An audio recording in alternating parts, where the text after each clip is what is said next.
Olá pessoal, nessa videoaula de hoje a gente vai falar um pouquinho sobre um tema relacionado à área de engenharia biomédica, que é a desfibrilação versus a cardioversão síncrona, né?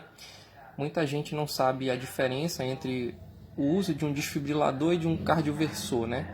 E para que a gente saiba diferenciar muito bem como esses dois equipamentos funcionam, é necessário que a gente conheça a priori, pelo menos, a anatomia, a fisiologia do músculo cardíaco, né?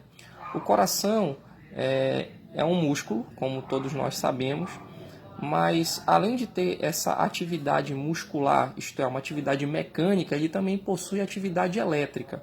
Então o funcionamento do coração é uma atividade, na realidade, eletromecânica. O coração funciona como uma grande bomba, né, que impele e recebe sangue do nosso corpo, tá certo? E também tem uma atividade elétrica que coordena todo esse bombeamento, tá? Então é como se fosse um grande motor elétrico que está acionando uma grande bomba para impelir um fluido que nesse caso é o sangue, tá?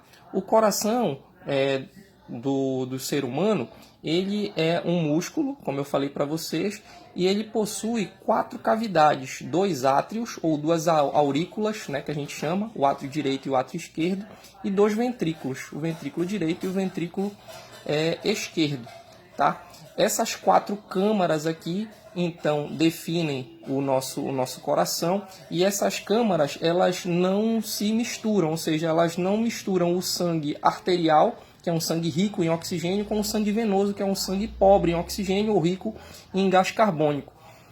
Os 2 ventrículos aqui, por exemplo, são separados por esse septo, que a gente chama de septo interventricular. Tá?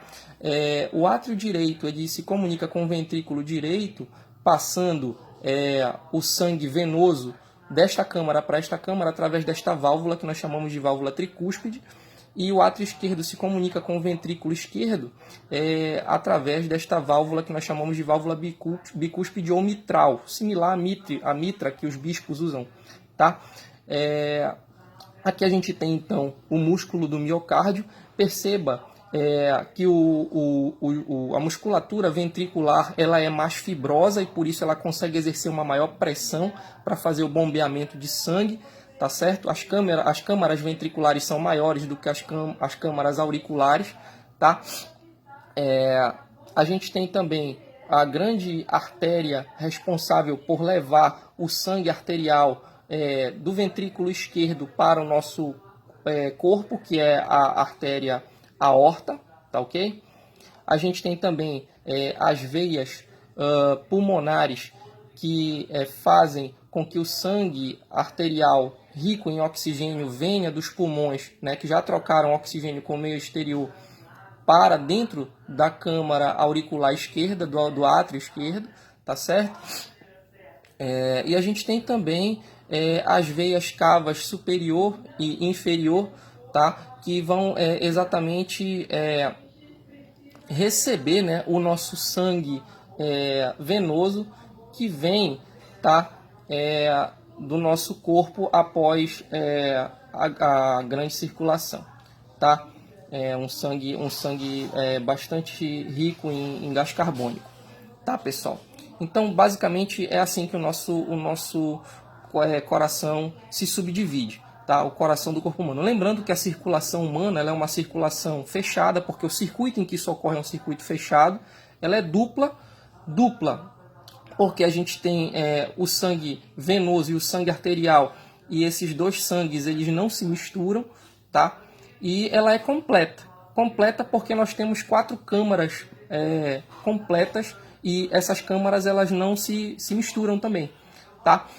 E isso é o que é responsável pela homeotermia nos seres humanos, né? Ou seja, os seres humanos eles têm uma temperatura praticamente constante, com poucas variações dentro de um intervalo em graus Celsius, tá? Então, isso é uma consideração importante, tá?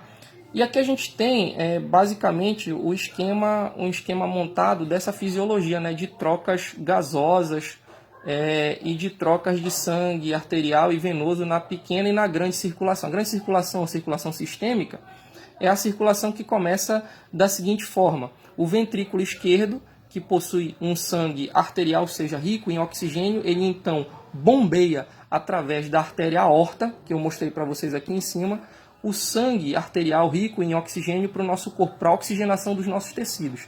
Vão ocorrer então as trocas gasosas, esse sangue então vai voltar carbonado, ou seja, rico em gás carbônico e pobre em oxigênio, através das veias cavas superior e inferior para o átrio direito, tá? Para dentro do átrio direito. Então, esse átrio direito vai comunicar esse sangue pobre em oxigênio, rico em gás carbônico, para o ventrículo direito, que através das artérias pulmonares, essas daqui de cima, tá?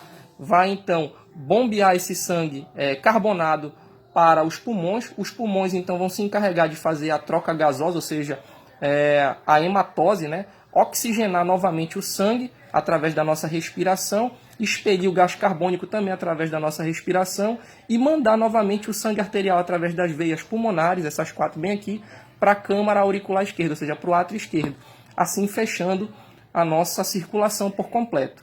A esta circulação em que o sangue arterial vai para o nosso corpo, oxigena os tecidos e volta para o coração, nós chamamos de grande circulação, circulação sistêmica. E esta circulação em que o sangue venoso, pobre em oxigênio, vai para os pulmões e volta para o nosso coração, nós chamamos de pequena circulação, tá? Ou circulação pulmonar. E o ECG? O ECG ele é o eletrocardiograma, ou seja, o sinal, né, captado da atividade, tá, elétrica do nosso coração, tá bom? Basicamente, o ECG ele tem alguns intervalos ou algumas ondas importantes. Ele é dado por essa forma de onda que a gente está vendo aqui, onde a gente tem essa onda P, o complexo que nós chamamos de QRS, a onda T e a onda U. Cada intervalo desse aqui representa um momento diferente do nosso coração, tá? No primeiro momento, a gente tem o movimento de contração do nosso coração, também conhecido como sístole, tá? Essa sístole, ela começa bem aqui, nessas duas câmaras aqui que a gente tem, tá? Então, o sangue, ele vai do átrio direito e do átrio esquerdo para os dois ventrículos, tá? Aqui por essa onda P.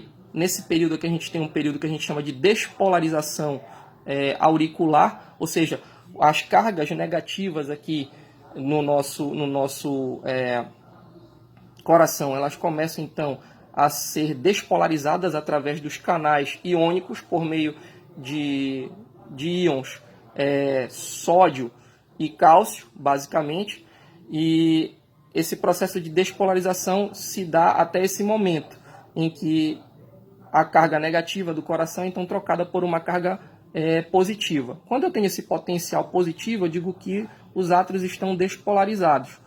Então começa o processo de sístole ventricular, que é o complexo QRS, quando a gente tem a grande circulação sistêmica, que o sangue está sendo impelido para o nosso corpo, tá? Após então esse momento, a gente tem um relaxamento, que é a diástole, e aí a gente tem então essa onda T. A onda T, então, que representa o movimento de relaxamento ventricular, tá certo? E atividade de repolarização, então, dos nossos ventrículos. Então, relembrando, despolarização auricular, despolarização ventricular, repolarização ventricular, tá? E, por fim, essa onda U, que em alguns casos ela nem aparece no exame de ECG. Então, nesse primeiro momento era isso que eu tinha para mostrar para vocês.